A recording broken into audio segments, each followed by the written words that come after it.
ولا یحض علی طعام المسکین، اور مسکین کو کھانا دینے کی رغبت نہیں دیتا۔ یعنی وہ دین کے جھٹلانے والوں کا حال یہ ہے کہ وہ اپنے گھر والوں اور دیگر مالداروں کو اس بات کی ترغیب نہیں دیتا کہ وہ مسکین کو کھانا کھلائیں۔ گویا یہاں پہلی بات کی نفی کی گئی ہے کہ نہ تو خود کھلاتا ہے کھانا اور نہ ہی دوسروں کو ترغیب دیتا ہے، نہ کسی کو کہتا ہے کہ اس کو کھانا کھلائیں۔ اگر دیکھیں کوئی ہے جو مسکین کا خرچہ اٹھا لے کہ یہ ہم مل کر اس کی مدد کریں تو اس کی کچھ مدد ہو جائے گی، کچھ پیسے تم ملاؤ، کچھ میں اس کی ضرورت پوری کرتا ہوں، تو اس طرح اس کی ضروریات زندگی پوری ہو جائیں گی۔ پر وہ ایسا بھی نہیں کرتا۔ کیوں نہیں کرتا؟ اس لیے کہ اگر میں نے کسی کو کہا تو وہ اسے دینے لگ جائیں گے، اس کی مدد کرنے لگ جائیں گے، میں نظر میں آؤں گا اس طرح کہ میں برا پڑ جاؤں گا، اس لیے وہ کہہ ہی نہیں دیتا کہ نہ میں دوسروں کو کہوں گا نہ میں برا بنوں گا، اس لیے وہ دوسروں کو ترغیب نہیں دیتا اور نہ خود کھلاتا ہے نہ دوسروں سے کہتا ہے تم اس کو کھلاؤ پلاؤ۔ اور حضرت انس رضی اللہ تعالی عنہ سے روایت ہے کہ نبی کریم صلی اللہ علیہ وآلہ وسلم نے ارشاد فرمایا، مسکین لوگ جنت میں مالداروں سے 40 برس پہلے جائیں گے۔ اے عائشہ رضی اللہ تعالی عنہا، مسکین کو خالی ہاتھ نہ پھیرو، اگرچہ کھجور کی کاش ہی ہو تو اسے دے دو۔ اے عائشہ رضی اللہ تعالی عنہا، مسکینوں سے محبت کرو، انہیں قریب رکھو تاکہ اللہ تعالیٰ قیامت میں تمہیں قریب کر دے۔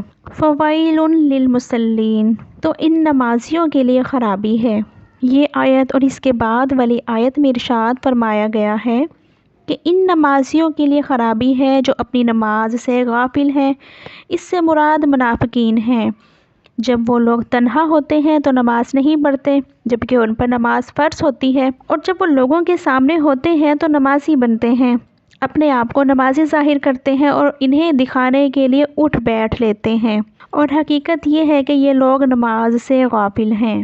اللہ تعالیٰ ارشاد فرماتے ہیں، منافق لوگ اپنے گمان میں اللہ تعالیٰ کو فریب دینا چاہتے ہیں اور وہی انہیں غافل کر کے مارے گا، اور جب نماز کے لیے کھڑے ہوتے ہیں تو بڑے سست ہو کر لوگوں کے سامنے ریاکاری کرتے ہوئے کھڑے ہوتے ہیں اور اللہ کو بہت تھوڑا یاد کرتے ہیں، درمیان میں ڈگمگا رہے ہیں، نہ ان کی طرف ہیں اور نہ ان کی طرف، اور جسے اللہ گمراہ کرے تو تم اس کے لیے کوئی راستہ نہ پاؤ گے۔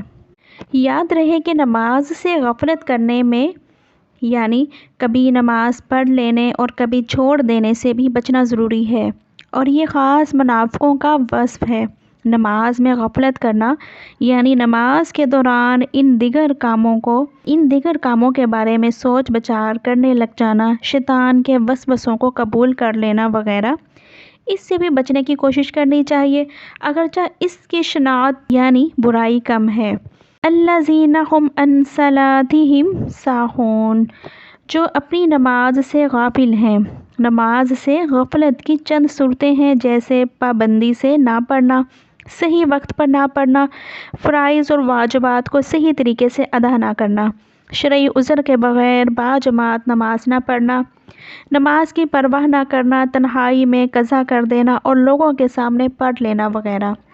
یہ سب صورتیں وعید میں داخل ہیں، جبکہ شوق سے نہ پڑھنا، سمجھ بوجھ کر ادا نہ کرنا، توجہ سے نہ پڑھنا بھی نماز سے غفلت میں داخل ہے۔ البتہ یہ صورتیں اس وعید میں داخل نہیں ہوتی جو ماقبل آیت میں بیان ہوئیں۔ الذین ھم یراؤون، وہ جو دکھاوا کرتے ہیں، یعنی منافقین فرائض کی ادائیگی اللہ کی رضا حاصل کرنے کے لیے نہیں بلکہ لوگوں کو دکھانے کے لیے کرتے ہیں۔ یہاں پر ریاکاری کا ذکر ہے کہ اپنے عمل کو اس ارادے سے ظاہر کرنا کہ لوگ اسے دیکھ کر اس کی عبادت گزاری کی تعریف کریں۔ حضرت ابو سعید فرماتے ہیں، ہم لوگ مسیح دجال کا ذکر کر رہے تھے کہ رسول اللہ صلی اللہ علیہ وآلہ وسلم تشریف لائے اور ارشاد فرمایا، میں تمہیں ایسی چیز کی خبر نہ دوں جس کا مسیح دجال سے بھی زیادہ میرے نزدیک تم پر خوف ہے؟ ہم نے عرض کی، ہاں یا رسول اللہ صلی اللہ علیہ وآلہ وسلم۔ ارشاد فرمایا، وہ شرک خفی ہے۔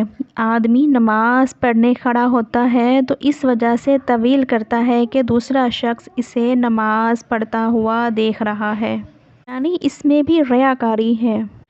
حضرت ابو سعید سے روایت ہے، رسول اللہ صلی اللہ علیہ وآلہ وسلم نے ارشاد فرمایا، جب اللہ تعالیٰ تمام اولین و آخرین کو اس دن میں جمع فرمائے گا جس میں شک نہیں، تو ایک منادی ندا کرے گا، جس نے کوئی کام اللہ عز و جل کے لیے کیا اور اس میں کسی کو شریک کر لیا تو وہ اپنا عمل کا ثواب اسی شریک سے طلب کرے، کیونکہ اللہ تعالیٰ شرک سے بالکل بے نیاز ہے۔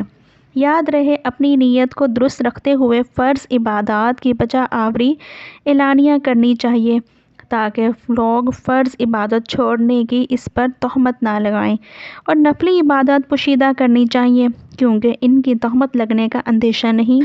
وَيَمْنَعُونَ الْمَاعُونَ، اور برتنے کی معمولی چیزیں بھی نہیں دیتے۔